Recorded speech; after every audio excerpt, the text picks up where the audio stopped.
자, 오늘은 우리 자녀들을 위한 다음 세대 주일입니다. 우리 한국은 어린이 주일이 있는데 미국은 어린이날이 없습니다. 그래서 한국 아이들은 참 축복받은 아이들 같아요.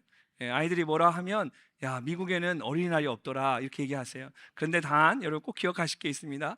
미국은 365일이 어린이날입니다. 예.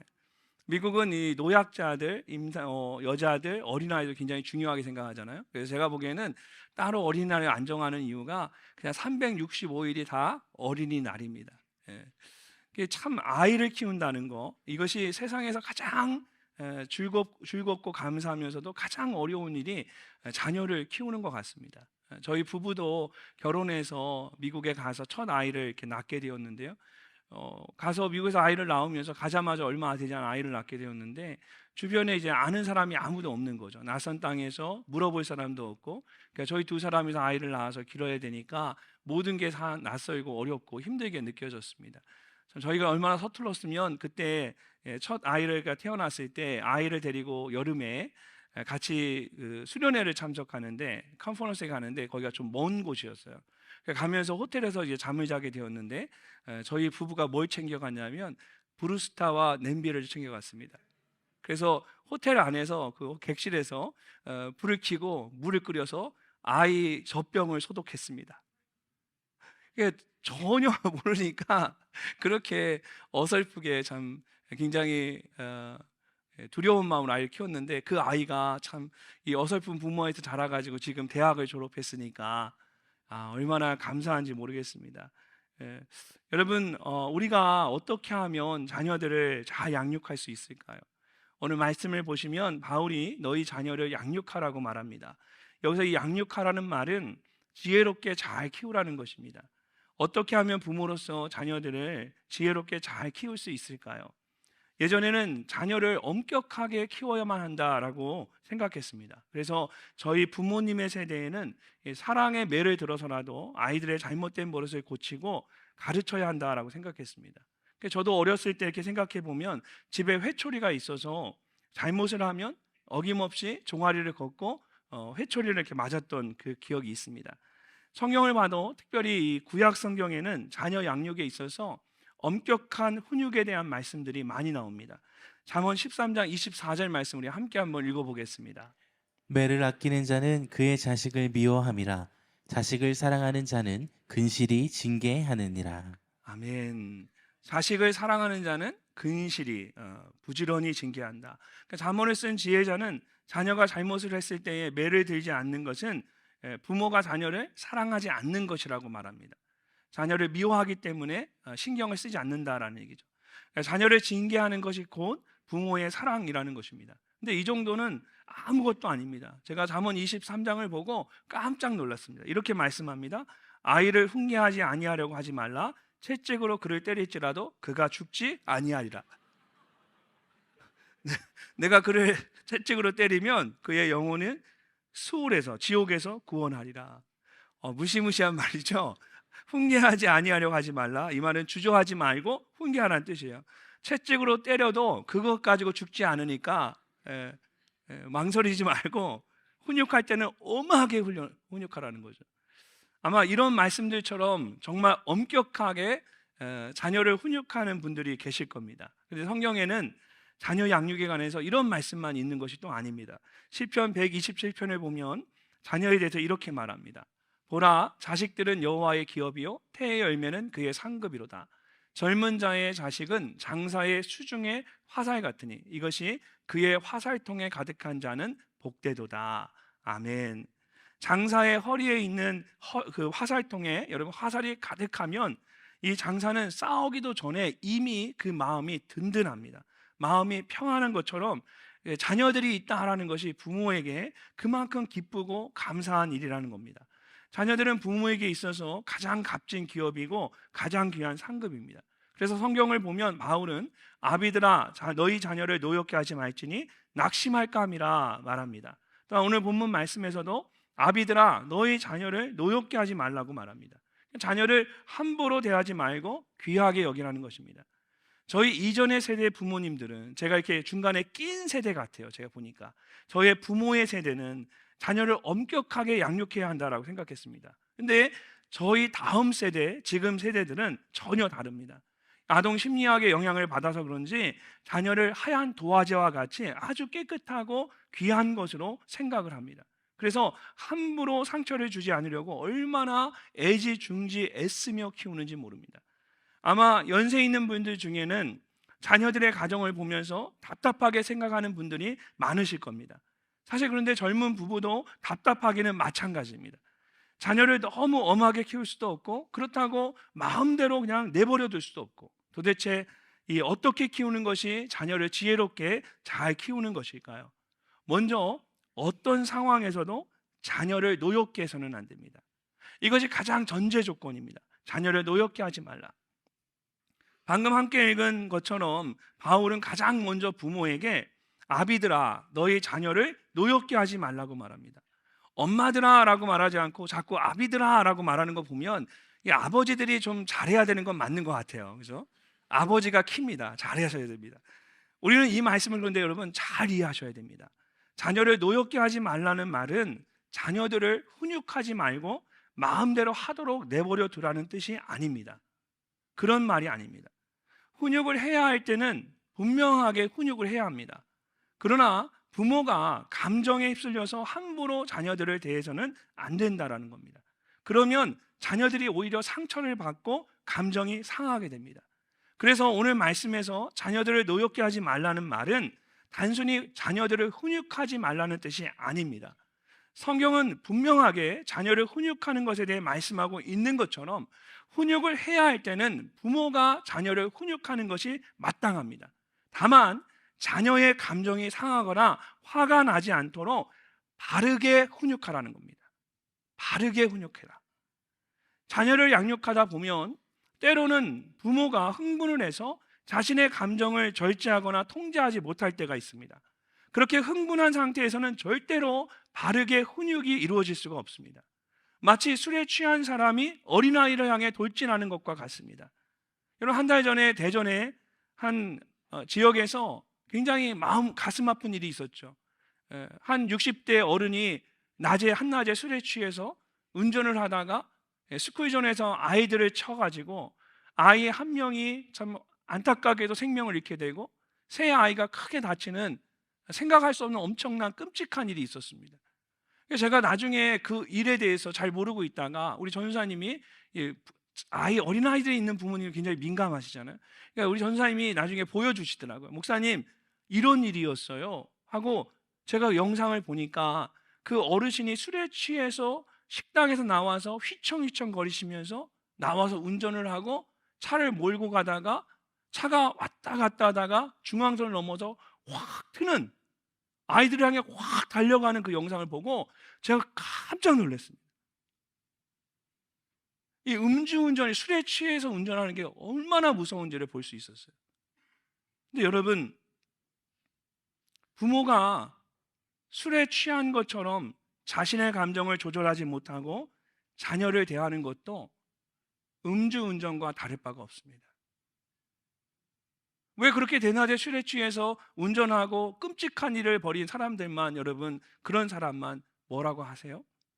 부모가 자기 감정에 취해서 자기 감정을 조절 못해서 아무것도 모르는 아이에게, 무엇이 잘못인지 아직 이해하지도 못하는 아이에게 그 화를 부어내고 부는 그런 것도 정말 끔찍한 음주운전과 똑같습니다.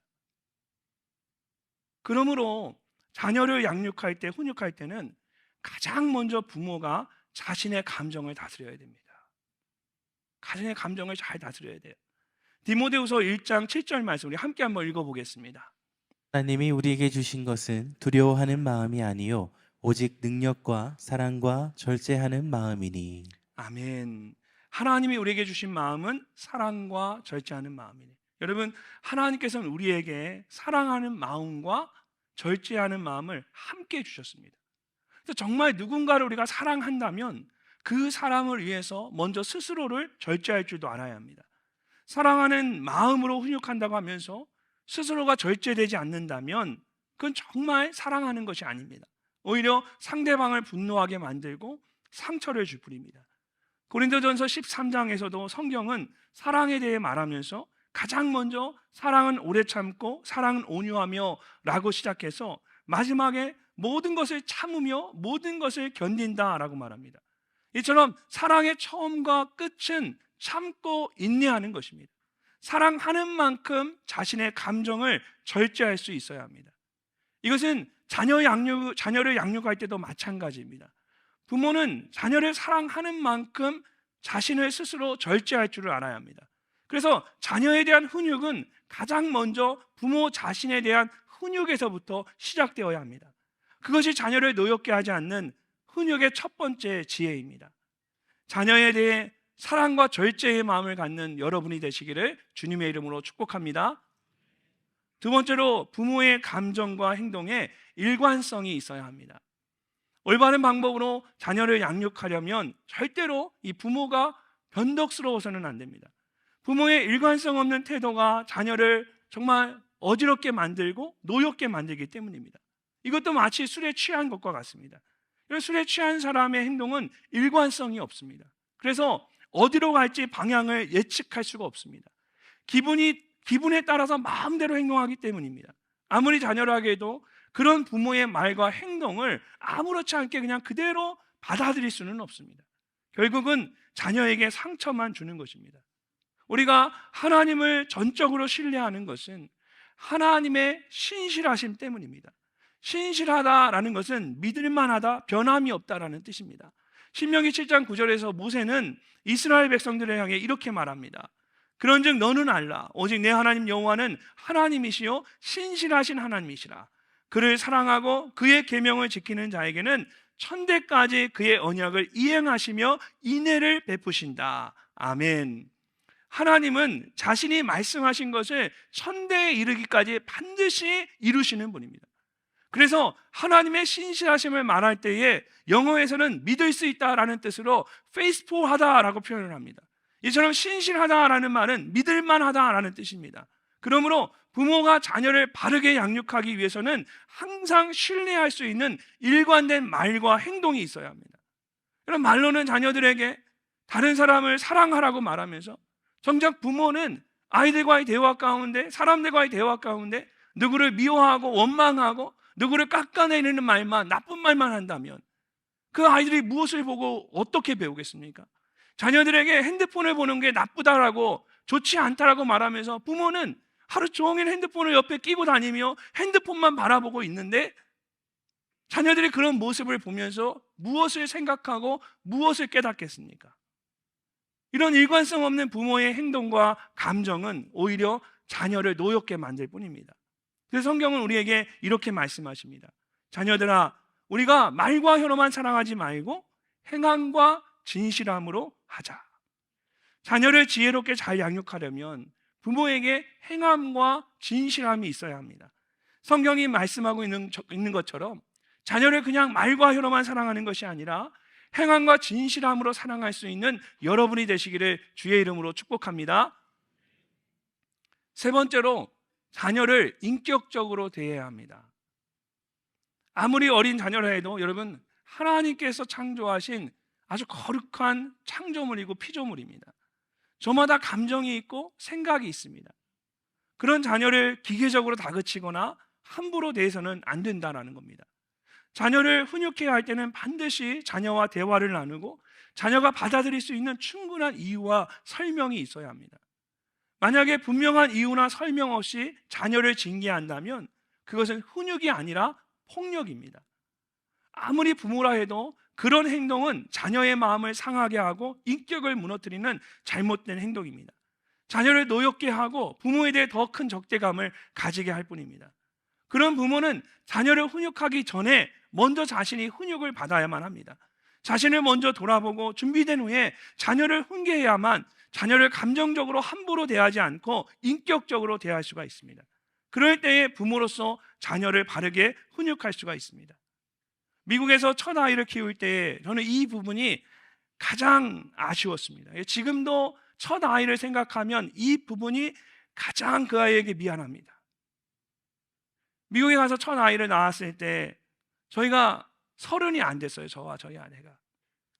부모로서 모든 것이 다 서툴었고 또 유학을 갔기 때문에 생활적으로도 경제적으로 안정이 되어 있지 않았어요. 여유가 없었어요. 그래서 아이를 키울 때 저희 생각대로 어떤 틀에 갖다 놓고 그 틀에서 아이를 키웠어요. 아이에게 계속 강요한 거죠. 너는 이렇게 자라야 돼. 이런 아이가 돼야 돼. 그러니까 부모가 잘 모르니까 아이에게 굉장히 수직하게 경직되게 강직하게 대할 수밖에 없었어요. 교회에 가면 사역을 하니까 그 어린 아이를 항상 늘 옆에 가만히 앉아 있게 했습니다. 그러니까 사역자이기 때문에 오히려 더 조심한다는 것이 아이를 굉장히 억압한 거죠. 아이가 뛰어놀지도 못하고 늘 곁에 옆에 있고 항상 착한 모습으로 반듯한 모습으로 앉아 있게 만들었어요. 그 당시에 저랑 같이 사역했던 다른 전사님 가정이 계셨는데 그 가정엔 아이가 이제 셋이 있었어요. 저희 아이들과 비슷한 또래였는데 이 전사님은 정말 방목하는데 일가견이 있는 분이었어요. 같이 점심을 먹으면 교인들이랑 같이 점심을 먹으면 저희는 저희 아이를 옆에 앉혀놓고 흘리지 않도록 이렇게 똑바로 앉혀서 먹이는데 그 전사님은 아이를 집사님에게 다 맡겨요. 그리고 집사님들이 먹이면 본인들이 그냥 편하게 느긋하게 드세요. 근데 그때 정말 솔직히 제 마음 가운데 야, 어떻게 사역자가 저렇게 무책임할 수 있을까? 다른 사람에게 피해를 줄 수 있을까? 아이를 잘 이렇게 훈계하고 뛰지 않게 하고 아이를 얌전하게 예의 바르게 해야지. 저는 그렇게 생각했어요. 근데 나중에 아이들이 자란 걸 보니까 그 집 새 아이들이 정말 너무나 이쁘게 아름답게 자랐어요. 아이들이 좀 버릇없고 마음대로 하는 것 같지만 제가 보니까 때가 되니까 아이들이 인격적으로 다듬어지기 시작하더라고요.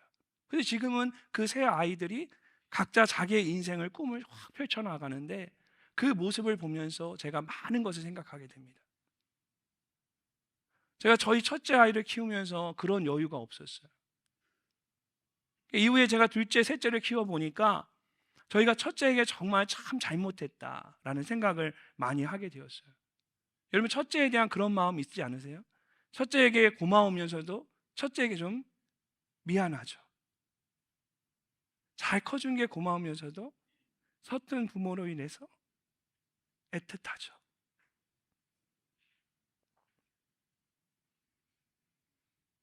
아마 여기 이 가운데 그런 첫째 아이에 대한 그런 아쉽고 후회가 되는 그런 부모님들이 참 많으실 거예요.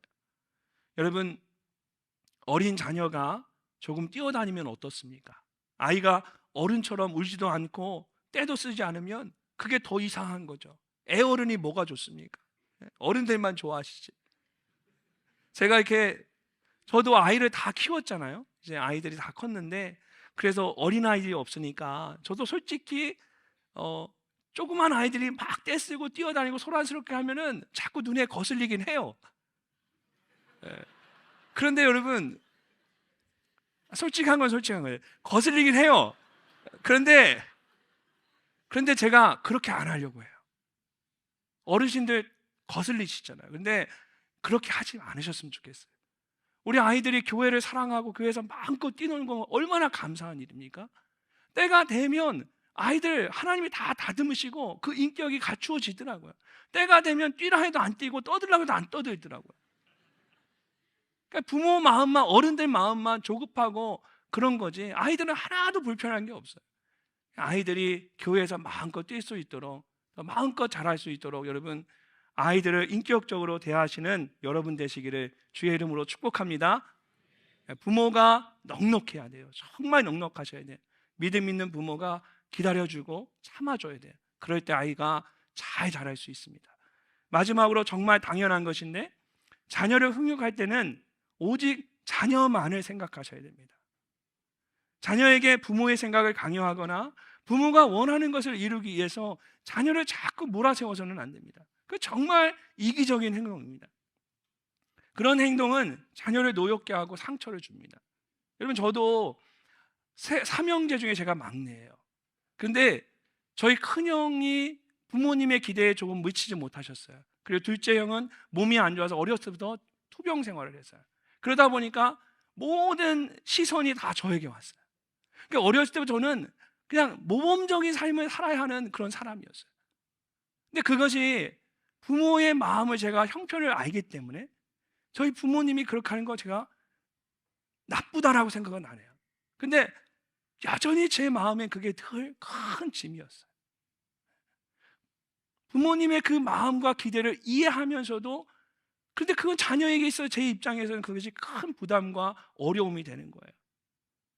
제가 얼마 전에, 예전에 우리 교회 아이들 고3 아이들 수능 시험 본다고 기도해 주는데, 우리 아이들이 이제 고3 아이들 기도 제목을 이렇게 적어서 가지고 오면 그걸 보고 기도해요. 근데 어떤 기도 제목 보면 정말 일목요연하게 보고서 제출하듯이 쫙 써 있어요. 그래서 제가 보면서 이게 정말 이게 아이가 쓴 거 맞나? 그 생각 정도로, 제 생각에 부모님이 다 이렇게 적어주신 것 같아요. 누가복음 2장을 보면 예수님의 부모인 요셉과 마리아가 매년 6월절이 되면 어린 예수를 데리고 예루살렘에 올라가서 예배를, 절기를 지키며 하나님을 예배했습니다. 요셉과 마리아가 어떤 마음으로 여러분 매년 예루살렘에 올라갔을까요? 저는 어린 자녀인 예수에게 너는 하나님의 것이야, 너는 내 것이 아니라, 우리의 것이 아니라 너는 하나님의 자녀야, 이렇게 가르치기 위해서 함께 그곳에 올라갔을 거다라고 생각합니다. 그런데 예수님께서 12살이 되었을 때에 요셉과 마리아가 예루살렘에 올라가서 절기를 지키고 돌아오는 길에 예수님이 없다라는 걸 알게 되었습니다. 깜짝 놀라서 왔던 길을 돌아가며 사흘 동안을 찾았지만 끝내 찾지 못했습니다. 그러다가 결국 예루살렘에 도착했을 때 성전에 있는 예수님을 찾게 되었습니다. 아이야, 어찌하여 이렇게 하였느냐? 보라, 내 아버지와 내가 근심하여 너를 찾았노라. 마리아가 성전에 있는 예수님을 보고 부모로서 너무 놀라고 속이 상해서 이렇게 말했습니다. 근데 예수님께서 아무렇지 않은 듯 마리아와 요셉에게 말합니다. 어찌하여 나를 찾으셨나이까? 내가 내 아버지 집에 있어야 될 줄을 알지 못하셨나이까? 요셉과 마리아는 매년 어린 예수님을 데리고 예루살렘 성전에 올라왔습니다. 지금은 자기의 자녀이지만 하나님께서 성령으로 잉태되게 하신 것을 알기 때문에, 그 아이가 자기의 아이가 아니라 하나님의 아들인 것을 알기 때문에 그는 매년 예루살렘 성전에 올라왔던 겁니다. 근데 정작 예수님께서 아버지의 집인 성전에 계실 것이라고 생각하지 못하고 다른 곳만 열심히 찾아다녔던 겁니다. 우리도 입술로는 자녀들이 나의 것이 아니라 하나님의 것입니다, 하나님의 것입니다, 날마다 고백하면서도 나의 것으로 생각할 때가 얼마나 많습니까? 마치 나의 소유인 것처럼 내가 하고 싶은 대로 암암리의 자녀들에게 강요하곤 합니다. 자녀들에게 나의 생각을 강요하고 나의 기준을 강요하고 내가 원하는 대로 살아갈 것을 기대합니다. 이것은 부모의 이기적인 마음을 위해서 자녀의 인격과 삶을 함부로 유린하는 것과 같습니다. 술 취한 사람이 오로지 자기 기분만 생각하고 남을 배려하지 않는 것처럼 이것은 사실 이기적인 행동입니다. 자녀에게 씻을 수 없는 상처를 주게 됩니다. 그러므로 부모는 자녀가 나의 것이 아니라는 것을 항상 기억해야 합니다. 하나님께서 지혜롭게 잘 양육하라고 내게 잠시 맡기신 것뿐입니다. 그렇기 때문에 자녀로 하여금 부모인 내가 원하는 인생이 아니라 정말 하나님께서 원하시는 인생을 살아갈 수 있도록 날마다 노력해야 합니다. 이렇게 자녀를 노엽게 하지 말라는 말은 자녀에게 아무런 훈육도 하지 말고 그냥 가만히 내버려 두라는 뜻이 아닙니다. 자녀에 대한 훈육이 필요하다면 부모로서 마땅히 훈육해야 합니다. 그러나 가장 중요한 것은 자녀를 노엽게 하지 않도록 바르게 훈육하는 것입니다. 사랑과 절제의 마음을 가지고 일관성 있는 말과 행동으로 자녀를 인격적으로 대하십시오. 자녀가 부모의 것이 아니라 하나님의 것임을 늘 선포하십시오. 요셉과 마리아도 성령으로 잉태된 것을 알면서도 예수님이 내가 내 아버지의 집에 있을 줄 몰랐습니까? 라고 말했을 때 당황했던 것처럼 우리가 날마다 선포하고 고백해도 우리는 여전히 우리의 자녀가 나의 것인 것처럼 잘못 생각하며 살아갑니다. 그래서 날마다 우리는 하나님 앞에 우리의 자녀를 내려놓아야 합니다. 부모의 기쁨이 아닌 하나님의 기쁨을 위해 살아갈 수 있도록 여러분의 자녀를 기도하고 격려하십시오. 그렇게 자녀를 노엽게 하지 않고 바르게 양육하는 여러분이 되시기를 주님의 이름으로 축복합니다. 두 번째로, 부모인 우리는 자녀를 양육할 때 주의 교훈과 훈계로 양육해야 합니다. 자녀를 노엽게 하지 않는 것이 조금 방어적인 그런 자녀 양육의 지혜라면 주의 교훈과 훈계로 양육하는 것은 좀 더 적극적인 자녀 양육의 지혜입니다. 그렇다면 교훈과 훈계는 어떻게 다른 것일까요?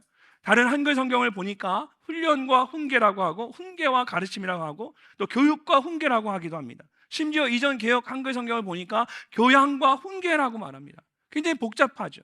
근데 사실 이 두 가지를 구별하는 게 쉽지가 않습니다. 근데 영어 성경을 보니까 이렇게 되어 있습니다. Bring them up, 그들을 양육해라. In the training and instruction of the Lord. 인스트럭션은 말로 가르치는 것이죠. 반면에 트레이닝은 말로 하는 것이 아닙니다. 말과 행동뿐만 아니라 모든 것을 가지고 직접 보여주고 가르치는 겁니다. 그래서 교훈과 훈계라는 말도 그런 뜻입니다. 이 교훈은 자녀를 양육하고 기르고 보살피는 것과 같은 모든 것을 말합니다. 물론 그 안에 훈계와 같이 말로 가르치는 것도 포함되어 있습니다. 마치 트레이닝 그 훈련을 담당하는 조교가 직접 시범을 통해서 보여주는 것처럼 부모가 자신의 말과 행동과 삶을 통해서 본을 보이는 것과 같습니다. 반면에 훈계는 자녀를 말로 가르치는 것을 의미합니다. 그런데 그냥 세상적인 말이 아닙니다. 바울이 주의 교훈과 훈계와 교훈이라고 말하고 있는 것처럼 이것은 주의 교훈인 하나님의 말씀을 가르치는 것입니다. 신명기 6장을 보면 모세가 이스라엘 백성들에게 여호와는 오직 유일한 하나님이시니 너는 마음을 다하고 뜻을 다하고 힘을 다하여 내 하나님을 사랑하라고 말하면서 부모에게 이렇게 다짐하게 했습니다. 우리 함께 한번 읽어보겠습니다. 오늘 내가 내게 명하는 이 말씀을 너는 마음에 새기고 내 자녀에게 부지런히 가르치며 집에 앉았을 때에든지 길을 갈 때에든지 누워 있을 때에든지 일어날 때에든지 이 말씀을 강론할 것이며 너는 또 그것을 내 손목에 매어 기호를 삼으며 내 미간에 붙여 표로 삼고 또 내 집 문설주와 바깥문에 기록할지니라. 아멘. 여러분, 학습에 있어서 가장 좋은 방법은 반복이라는 말이 있습니다. 앉았을 때나 길을 갈 때나 누워 있을 때나 일어날 때에도 말씀을 계속해서 가르치라는 것은 반복을 말하는 것입니다. 정말 중요한 말씀이라면 마음에 새길 수 있도록 자녀에게 그것을 계속해서 가르쳐야 합니다. 그럴 때 자녀의 마음에 깊이 새겨지게 되고 삶이 변화되기 시작합니다. 손목에 메고 기호를 삼고 또 미간에 붙여서 표로 삼으라는 말도 마찬가지입니다. 우리가 무엇을 하려면 가장 먼저 손을 움직이게 됩니다. 그래서 항상 보게 되는 것이 이 손목입니다. 그렇기 때문에 손목에 매라는 것은 이 몸의 색이라는 것과 같습니다. 그리고 이 미간은 눈과 눈 사이의 가운데를 말하는 겁니다. 이것은 머리를 말하는 것입니다. 그래서 미간에 붙여 표로 삼으라는 말은 머리에 깊이 새겨 넣으라는 겁니다. 이처럼 자녀를 잘 양육하기 위해서는 하나님의 말씀을 자녀의 몸과 머리에 새겨서 늘 기억하게 해야 합니다. 내 집 문설주와 바깥문에 기록하라는 것도 마찬가지입니다. 미국에서 대학생들의 미식축구나 농구 경기를 보게 되면 학교마다 경기장으로 들어가는 마지막 그 문 위에 적혀 있는 짧은 문장이 있습니다. 그 팀의 가운과 같은 그런 문장이죠. 근데 그 팀의 가운과 같은 중요한 문장인데 선수들이 그 문을 나가고 들어올 때마다 항상 그곳을 손으로 이렇게 터치를 하고 들어갑니다. 그래서 그 부분이 항상 이렇게 반짝반짝 빛나 있어요. 왜 그렇게 하는 것일까요? 경기장으로 나갈 때마다 또 들어올 때마다 그 말을 마음에 새기는 겁니다. 집 문설주와 바깥문에 기록하라는 것이 바로 그런 뜻입니다. 자녀들이 집을 나가고 들어올 때마다 주의 말씀을 늘 기억하도록 하라는 것입니다. 그럴 때에 자녀들이 주의 말씀을 마음에 새기고 그 말씀대로 살아가게 됩니다. 여러분의 자녀들이 알아야 된다는 거예요. 우리 부모님이 무엇을 가장 중요하게 여기시는지, 우리 가정에 있어서 가장 중요한 것이 무엇인지, 우리 가정의 영적인 가치가 무엇이고 영적인 말씀이 무엇인지를 여러분의 자녀들이 알아야 된다는 거예요. 근데 한번 얘기해서 여러분의 자녀들이 그 말을 아는 것이 아니라 여러분이 계속해서 이마에 손목에 문설주에 바르듯 계속해서 강조하고 반복해야만 어느 날 여러분의 자녀들의 마음과 머리 가운데 그 말씀이 깊이 새겨지는 겁니다. 부모가 그 일을 하지 않으면 아무리 이야기해도 그 이야기는 허공을 울리는 메아리와 같습니다.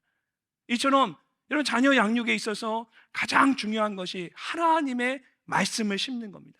그리고 그 말씀대로 살아가도록 하는 것입니다. 우리가 잘 아는 것처럼 여호수아 1장 8절에서 하나님께서 모세를 통해서 여호수아에게 이것을 분명하게 말씀하셨습니다. 우리 함께 한번 읽어보겠습니다. 이 율법책을 내 입에서 떠나지 말게 하며 주야로 그것을 묵상하여 그 안에 기록된 대로 다 지켜 행하라. 그리하면 내 길이 평탄하게 될 것이며 내가 형통하리라. 아멘. 내 길이 평탄하게 된다라는 것은 인생의 모난 것들이 깎여서 순탄하게 될 거란 뜻입니다. 자녀를 양육하다 보면 눈에 띄는 것들이 있습니다. 마치 길 위에 모난 돌이 튀어나온 것처럼 부모의 마음을 굉장히 불편하게 만듭니다. 그래서 그것을 내 마음대로 바로잡겠다고 해보십시오. 여러분 잘 되던가요? 오히려 자녀의 마음을 더 상하게 하고 부모와 자녀의 관계를 어렵게 만듭니다. 여러분 자녀로 하여금 하나님의 말씀을 가까이 하고 그것을 묵상하고 그대로 행하도록 하는 것이 더 중요합니다. 하나님의 말씀이 그 모난 것들을 만져주셔야만 그것이 평탄하게 되지 부모가 아무리 이야기한다고 해서 되는 것이 아니기 때문입니다. 어떤 상황에서도 주의 훈계인 하나님의 말씀으로 자녀를 양육하시는 여러분이 되시기를 주님의 이름으로 축복합니다. 마지막으로 주의 교훈은 어떻게 해야 할까요? 여기서 중요한 것이 여러분 성경이 주의 교훈과 훈계라고 말하고 있다는 겁니다. 주의 교훈과 훈계. 교훈은 말이 아니라 삶을 말하는 겁니다. 근데 이 두 가지의 순서를, 이 교훈과 훈계의 순서를 여러분 잘 보세요. 자녀 양육에 있어서 말보다 더 중요한 것이 삶의 본을 보여주는 교훈이라는 거예요. 자녀는 부모의 뒷모습을 보고 자란다라는 말이 있습니다. 아무리 좋은 말씀이라고 해도 그것을 가르치는 부모의 삶이 본이 되지 않는다면 자녀를 결코 잘 양육할 수가 없습니다. 부모는 자녀에게 무엇을 말하기 전에 먼저 자신의 삶으로 본을 보일 수 있어야 합니다. 좋은 나무는 좋은 열매를 먹고 나쁜 나무는 나쁜 열매를 맺게 된다고 했습니다. 그렇기 때문에 그 열매를 보고 그 나무를 알 수가 있는 것입니다. 그렇기 때문에 부모는 반드시 자신의 삶을 통해서 자녀에게 본을 보여야 합니다. 그럴 때에 자녀가 그런 부모의 모습을 보고 바르게 자랄 수가 있습니다. 요즘 들어서 저와 제 아내가 자녀들과 관련해서 하나님께 참 감사한 것이 있습니다. 저희 아이들이 세 아이들이 있는데 첫째가 대학을 졸업했고 둘째가 대학을 다니고 막내가 고등학생입니다. 그래서 저희가 이제 한국에 와서 떨어져 있게 되니까 미국에 있는 우리 자녀들이 신앙생활을 잘하는 것이 얼마나 감사한지 모릅니다. 그러니까 같이 있을 때는 몰랐는데 떨어져 있어 보니까 이것보다 더 감사한 일이 없는 거예요. 여러분 저와 저희 아내에게는 아내와 이 아이들과의 떨어짐이 사실 특별합니다. 보통은 자녀들이 자신의 유학이나 자신의 어떤 꿈을 이루기 위해서 부모의 곁을 떠나잖아요. 근데 저와 저희 아내는 저희가 자녀들의 곁을 떠났습니다. 아까 찬양할 때 너의 삶의 참 주인, 너의 삶의 참 부모인 하나님께 너를 맡긴다. 하나님이 저희에게 말씀을 통해서 자녀를 책임지시겠다고 말씀을 확신해 주셨기 때문에 저희가 자녀를 놓고 떠나올 수 있었던 것이지 하나님이 우리에게 그런 확신을 주지 않았으면 감당하기 힘들었을 거예요. 저희 마음 가운데 자녀에 대한 그런 마음이 늘 애틋합니다. 근데 그 자녀들이 떨어진 이후에도 미국에서 참 신앙생활을 열심히 하고 교회 안에서 잘 지내는 걸 보면서 얼마나 감사한지 몰라요. 근데 생각해 보면 저희가 미국에 있으면서 저희 자녀들에게 따로 해준 것이 사실 아무것도 없습니다. 유일하게 저희가 한 것이 있다면 저희 아이들에게 하나님의 말씀대로 살아가는 것이 얼마나 중요한지를 늘 강조했다라는 거예요. 저희 아이들에게 또 삶을 통해서 엄마 아빠가 목사이고 사모이기 전에 한 사람의 그리스도인으로서 하나님을 얼마나 성실하게 열심히 살아가는지를 저희의 삶을 통해 자녀들에게 보여줬습니다. 저희가 한 것은 아이들과 함께 모여서 같이 큐티하고 가정 예배를 드리면서 계속해서 말씀을 나누고 강조한 것뿐이었어요. 제가 바빠서 집에 못 갈 때는 저희 아내가 혼자 아이들과 함께 계속해서 말씀을 나누고 아이들을 위해 기도해주고 또 삶을 통해 본을 보여주고 저희의 교훈과 훈계를 따라 자녀를 양육했어요. 근데 지금 떠나고 보니까 그것이 저희 자녀에게 있어서 얼마나 중요한지를 다시 한번 느끼게 됩니다. 사랑하는 여러분, 자녀 양육에 있어서 핵심은 주의 교훈과 훈계입니다. 다른 어떤 것보다 하나님의 말씀을 여러분 계속해서 자녀들에게 심어주어야 합니다. 그리고 무엇보다 부모인 여러분이 먼저 그 말씀대로 살아가는 모습을 자녀들에게 보여주어야 합니다. 저희가 한국으로 들어올 때 저희 아이들이 저희를 향한 하나님의 그 계획들을 인정해 주더라고요. 그대로 존중해 주고 받아주더라고요. 얼마나 감사한 일입니까? 여러분, 주의 교훈과 훈계로 여러분의 자녀를 양육하시는 그런 지혜로운 부모가 되시기를 주님의 이름으로 축복합니다. 오늘 에베소서 말씀을 통해서 자녀 양육에 대해서 두 가지를 함께 나눴습니다. 자녀를 노엽게 하지 않는 것과 주의 교훈과 훈계로 양육하는 것입니다. 근데 여러분, 이런 것들이 그냥 머리로는 알지만 실제로 그렇게 한다라는 것은 사실 쉬운 일이 아닙니다. 저희도 부족한 게 참 많은 사람들입니다. 처음에 이야기한 것처럼 자아 비판했잖아요. 얼마나 서툴고 부족합니까? 저희 아이들에게 여전히 상처를 주었습니다. 저로 인해 저희 아이가 상처받았어요. 그런데 그럼에도 불구하고 하나님이 반전을 이루시는 것은 자녀들에게 하나님이 주신 영적인 원리 하나를 붙잡았어요. 그 말씀이 에베소서 4장 18절에 나옵니다. 우리 함께 한번 읽어보겠습니다. 술 취하지 말라. 이는 방탕한 것이니 오직 성령으로 충만함을 받으라. 아멘. 여러분, 이 말씀은 사람과 사람의 모든 관계에 있어서 가장 핵심이 되는 중요한 영적 원리입니다.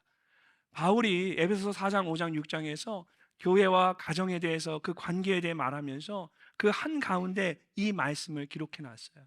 우리가 이 말씀을 자꾸 잘못 생각하는 것 같아요. 근데 이 말씀이 모든 관계에서 가장 중요한 말씀이에요. 그리고 무엇보다 자녀 양육에 있어서 정말 중요한 말씀입니다. 왜냐하면 이런 자녀를 바르게 잘 훈육하기 위해서 어떻게 해야 할까요?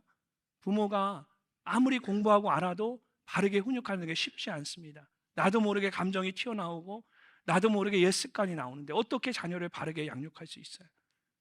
유일한 방법은 성령 충만한 거예요. 부모인 내가 성령 충만해야 합니다. 그래야 자녀를 노엽게 하지 않고 바르게 자녀를 훈육할 수가 있습니다.